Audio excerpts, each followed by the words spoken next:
Al filo de la realidad. De la realidad. De la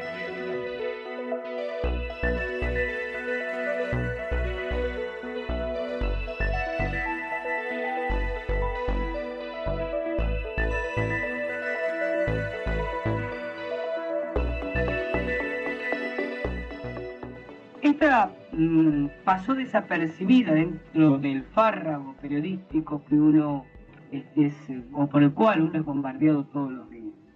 Sin embargo, los que tenemos una especie de discernimiento selectivo para sintonizar las noticias que pueden ser de interés para nosotros, no pudimos dejarlas pasar por alto. Se prohibió en la República Popular China el I Ching, el famoso y antiquísimo libro de las mutaciones, el libro sobre el cual Confucio alguna vez escribió que si volviera a nacer dedicaría su vida íntegramente a estudiar el I Ching o el Shi King, como debe pronunciarse correctamente. Ese libro que muy superficialmente algunos críticos occidentales refirieron como un simple libro de adivinaciones, pero que en realidad consiste en una manera, uno estaría tentado a decir, casi transpersonalizada de bucear en el propio inconsciente, mediante la consulta de los llamados hexagramas, de los 64 hexagramas que reproduce el Shi King o el I Ching, como se le dice en Occidente erróneamente, ha sido prohibido en Chile.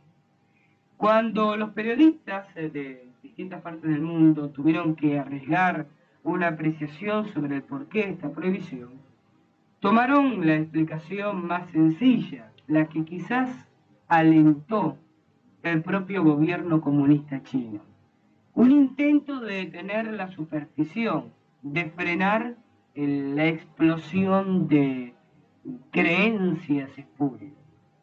Pero cuando uno sabe que el propio Mao Zedong no tomaba decisiones, ni políticas durante su dilatadísimo reinado, diríamos, en China, ni militares en la época en que se encontraba en conflicto con Chiang Kai-shek, si sabemos que todos los grandes sabios chinos, desde Confucio, pasando por Lao Tse, el propio Lin Yutang, el conocidísimo escritor chino, consultaban prácticamente en todas sus decisiones cotidianas el Shi King. Cuando el propio psicólogo Carl Jung dedicó vastas páginas de su obra literaria a extenderse sobre el mismo, cuando el propio Jorge Luis Borges le dedicó uno de sus sonetos más logrados, cuando uno mismo ha leído o ha intentado bucear en las profundidades del Shi King y se da cuenta de que se transforma en una herramienta intelectual inexorable a la hora de saber tomar decisiones, cuando uno recuerda que el actual gobierno comunista chino ha emprendido desde hace 4 años esta parte una exterminación despiadada de intelectuales, uno se pregunta, ¿por qué se prohibió el Shi King? ¿Porque es un libro supersticioso, como dicen tontamente los cables internacionales?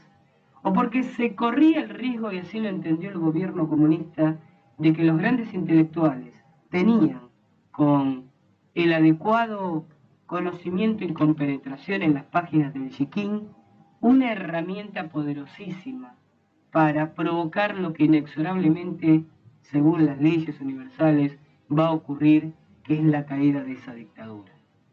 Es para quedárselo pensando.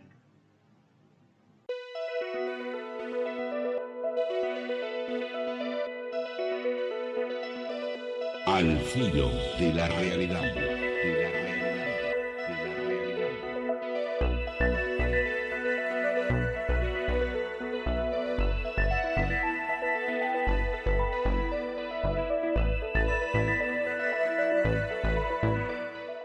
Chamo Germán hace una corrección, dice que, según la información que él tiene, los nahuas o nahuatls poblaron específicamente México y no Centroamérica. Yo te hago a su vez una corrección, Germán. Los nahuas es el pueblo, el nahuatl es el idioma, ¿no? Y el idioma, a caballito de los mayas, se extendió más allá del sur de México. Y nos pregunta, ¿dónde estaría el tesoro azteca? Mira, Germán, entre nosotros, si yo supiera dónde está el tesoro azteca, no estoy en este momento haciendo el programa, estoy marchando rumbo a Centroamérica con una pala al hombro, ¿no? Eh, el tesoro azteca, el tesoro inca, tantos tesoros perdidos de civilizaciones arrasadas durante la conquista, pienso que esperarán a los investigadores del próximo siglo para salir a la luz. Mariano, me pregunta si sé algo sobre una agrupación de Buenos Aires llamada Nueva Acrópolis. Sí, Mariano, cae dentro de todo este movimiento de la nueva era. Nueva Acrópolis se ha bifurcado en dos asociaciones en los últimos años. Por un lado, Nueva Acrópolis, que es una agrupación que dicta cursos y hace retiros espirituales, y por otro lado una fundación, Fundación Hastinapura, que tiene una actividad específicamente editorial. Vamos a entrar un poco en el tema principal, ¿no?, que diríamos es la editorialización de este programa. El problema de la nueva era. Un artículo del Litoral, diario de la ciudad de Santa Fe, con fecha 24 de julio, bajo el título Nueva Era, una peligrosa red que ha hecho pie en nuestra cultura, lo leo íntegro porque vale la pena después hacer comentarios, dice así: el denominado movimiento New Age, Nueva Era, o Era de Acuario, es una corriente cultural de corte esotérico, ocultista, originada por la asunción de elementos procedentes de distintas religiones. Así comienza este despacho de la Agencia Informativa Católica Argentina, AICA, que después de una cortina continúa así.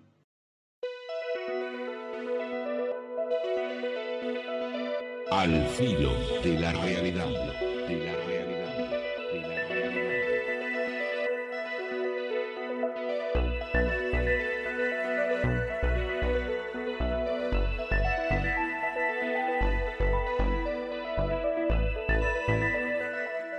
Y el problema está en que la mayor parte de la gente que lee estos temas o que a veces se mete a discutir sobre estos temas, carecen de profundidad de pensamiento para ir un poquito más allá y pensar qué otra cosa puede haber atrás que nosotros estemos olvidando. ¿O acaso olvidamos la cantidad de veces que la presencia extraterrestre resultó destructiva para el testigo humano? No solo las pocas veces en que el humano le disparó un balazo al ovni o arrojó una piedra.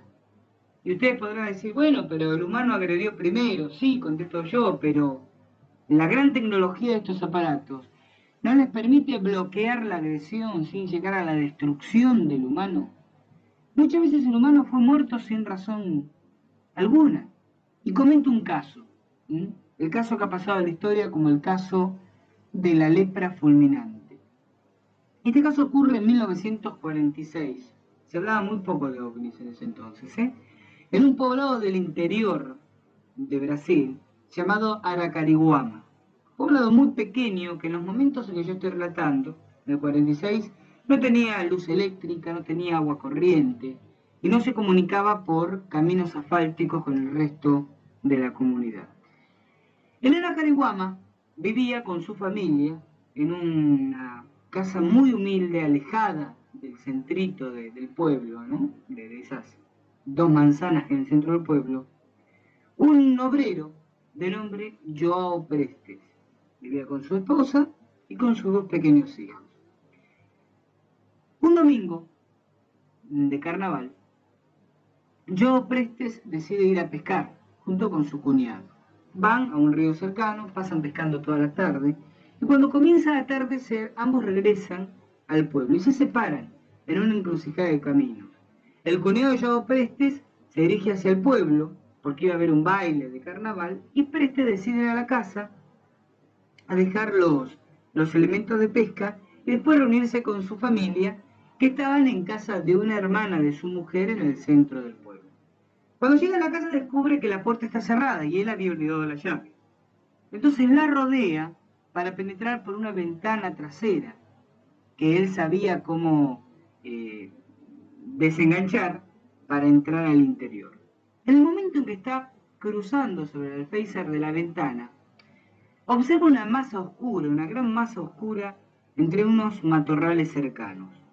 Y cuando se detiene para ver con mayor atención, de esa masa oscura sale un haz luminoso, intensamente verde, que le pega en la cabeza y lo hace caer al piso.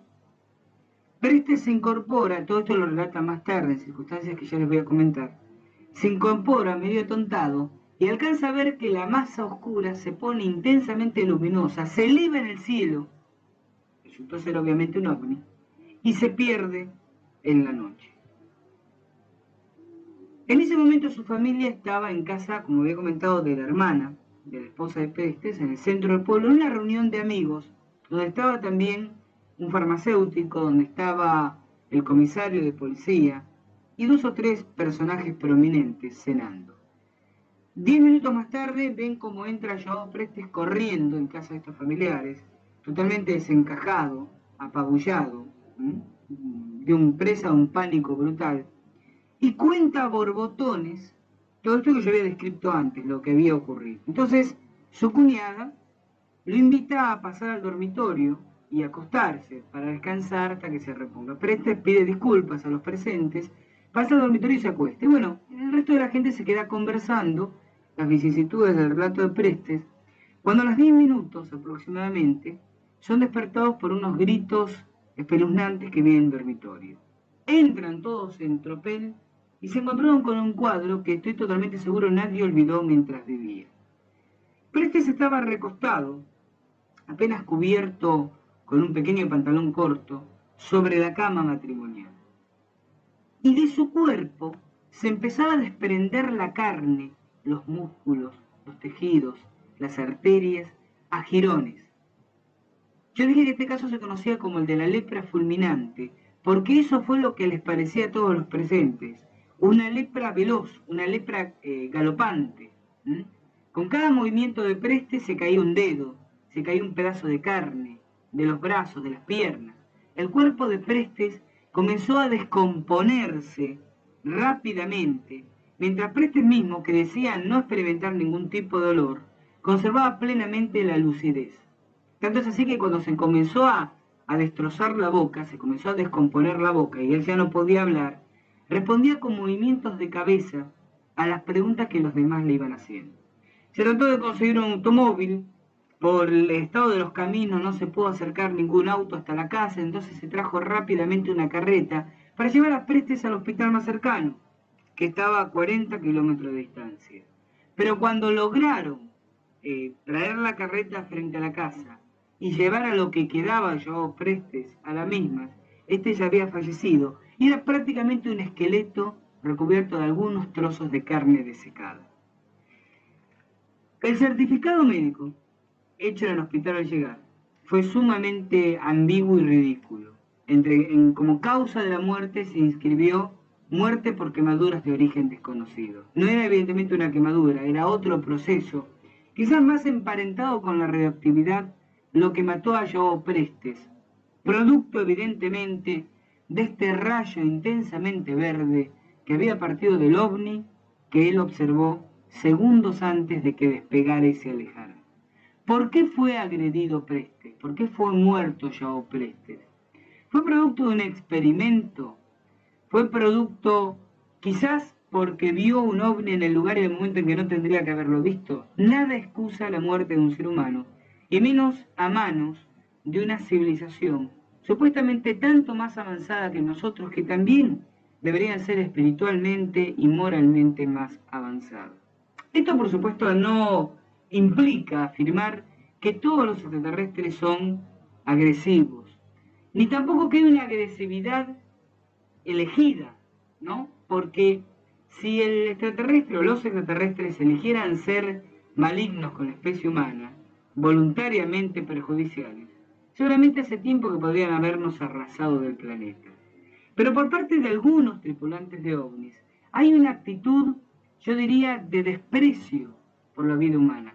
Es como si uno de ustedes va caminando por el campo y sin querer pisotea un hormiguero. Ustedes no salen a matar hormigas exprofeso, a menos que les estén perjudicando las rosas del jardín, ¿no es cierto? En ese caso sí. Pero uno habitualmente no sale a buscar hormigueros para destruir, a menos que tenga una obsesión particular con las hormigas. Pero no se preocupa mucho si en el camino mató unos cuantos bichitos. A veces parecería que la actitud de los tripulantes de algunos ovnis tiene algún parecido con esto que yo estoy comentando.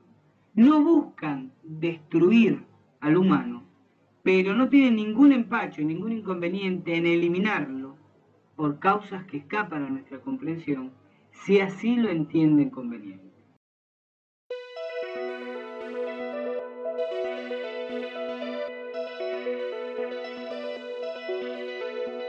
Al filo de la realidad, de la realidad, de la realidad.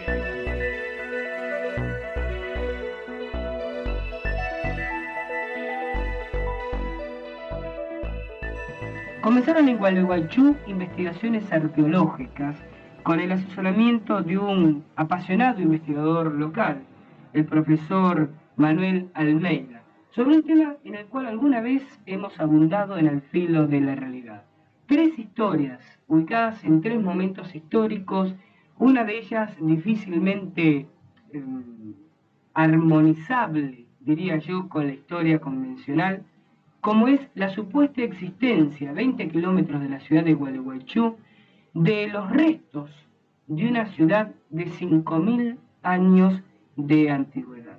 La historia dice que unos cuantos años atrás, un alemán llegó a Gualeguaychú buscando información sobre la existencia de yacimientos arqueológicos en la zona y refirió a lugareños que había visitado algunos años antes un monasterio en el Tíbet, donde se le había facilitado un manuscrito, del cual, por supuesto, no pudo extraer más que datos sueltos, que refería a la existencia de 3 ciudades perdidas, quizás de origen hebraico, en 3 enclaves geográficos en Sudamérica, uno en Ecuador, otro en el Amazonas, en el Mato Grosso, y otro en la provincia, lo que actualmente es la provincia de Entre Ríos, en la República Argentina.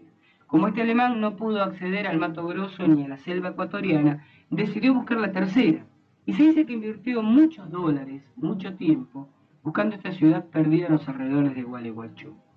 La historia quizás no pasaría de ser meramente una leyenda, si no fuera que hará cuestión de 15 años atrás, cuando una familia del lugar estaba realizando un pozo para la extracción de agua, encontró los restos de un barco de pequeño calado petrificado, de una manera que no existe en la zona, no existe ni siquiera en toda la provincia, y cuya ubicación en el subsuelo y cuyo estado de conservación por lo menos le asigna una antigüedad milenaria. La segunda noticia es que se sabe que frente a Gualeguaychú existen aproximadamente 30 cañones perdidos en el limo del río, restos de las batallas por la independencia del siglo pasado.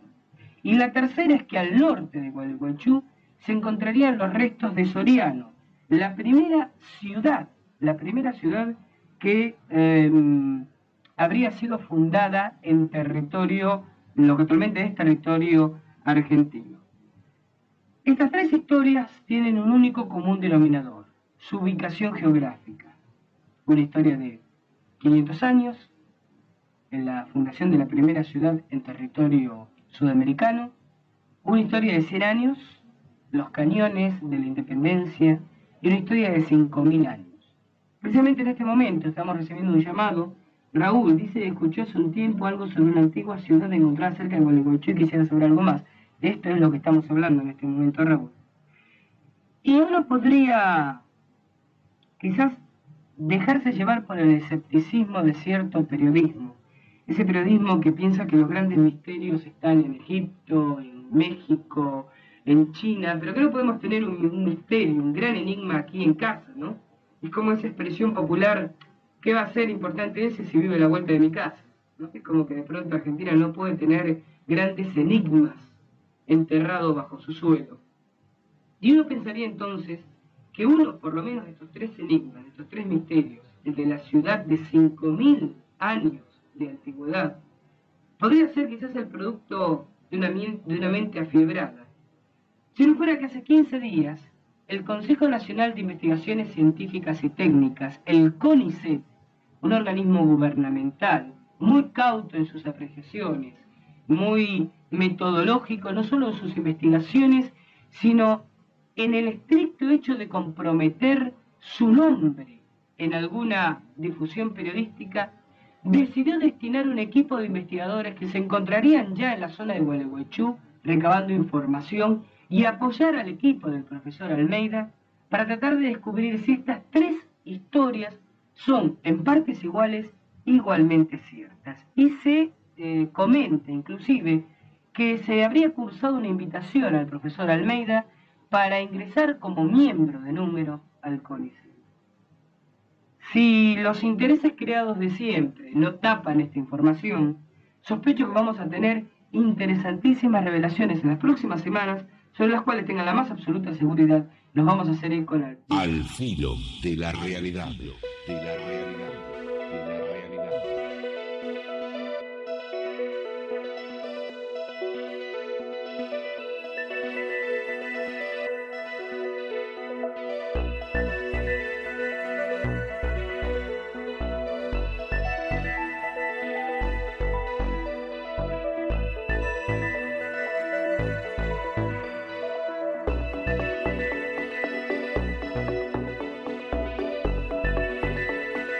Al filo de la realidad.